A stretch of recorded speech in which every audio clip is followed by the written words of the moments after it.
Hello Oli, it's a pleasure having you on Tonalité de Femme. So first of all, back in the 80s, when you studied fashion in New York City, why did you choose this world? Was it easy to convince your parents? Oh, that's a good question. No, it wasn't easy to convince my parents because they thought it was an artistic field and that I wouldn't make any money in it. And that always made me feel a little bit, you don't, as a child, you don't want to go in the wrong direction on purpose. It's so nice to have your parents' blessings. But anyway, it's a lucrative field in the end. But isn't that funny? Everything is, if you do it with passion and find your niche and go for it. It always seems to work out in some way. And Oli, you designed men's underwear for a long time and became one of the top men's underwear designers in the US. What are the most original underpants you created?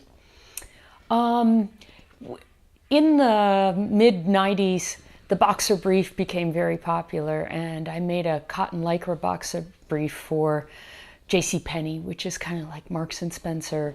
And I also did it in some crazy prints, some wild graffiti all over prints, which was pretty fashion forward for them at the time. So that was, and people wore it. The men in the company I worked for wore it, and they were quite conservative, old-fashioned US men. You seem to be at the point of a woman's life where the desire to balance professional and maternal life, how could you describe it? Well, it's difficult. It's difficult to stop working, and it's difficult to go back to work and make that transition. And I thought that, it'll be so fun to stay home all the time and be with my children, and what a long-term vacation and what a treat. And it's really, really hard. It's harder than going to work in many ways.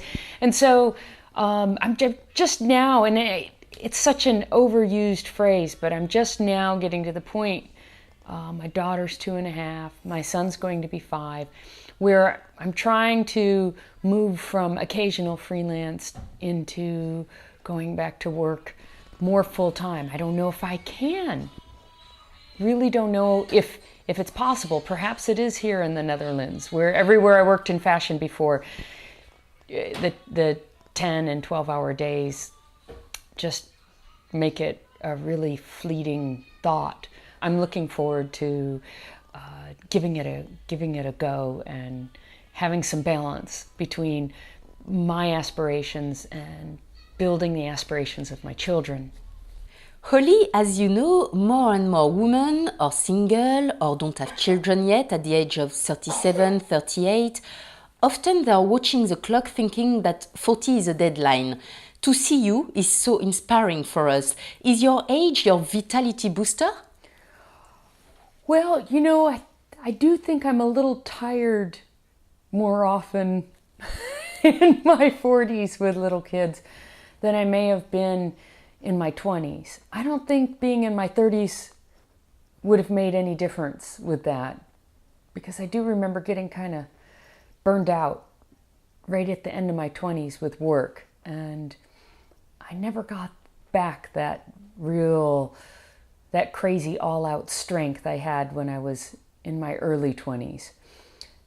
But I don't think that there's anything wrong anymore with having children in your 40s. Even the doctors in the community, they don't flinch anymore like maybe 15, 20 years ago they did. And I didn't want children before 38. I didn't want the lifestyle. I didn't want anything about it. And so it started to click in for me as I approached 40. And at that point I thought, well, I don't think it's going to happen. I'm okay either way. But the question is, how are my energy levels? And I think while I don't have the ability to go out every Saturday and Sunday night and stay out all night and still feel good the next day, I haven't met that many people younger than me who can do it with small children either. But I do find that I have a lot more peace about myself and with my children at this age than if I had been denied dancing on speakers in my 20s. And with that, I rest comfortably with having children at this age. I find it more comedic than anything. And Holly, you lived in Italy for 5 years. What was your favorite dish recipe? My favorite dish, there's about 10. The first one that comes to mind is ossobuco with risotto milanese.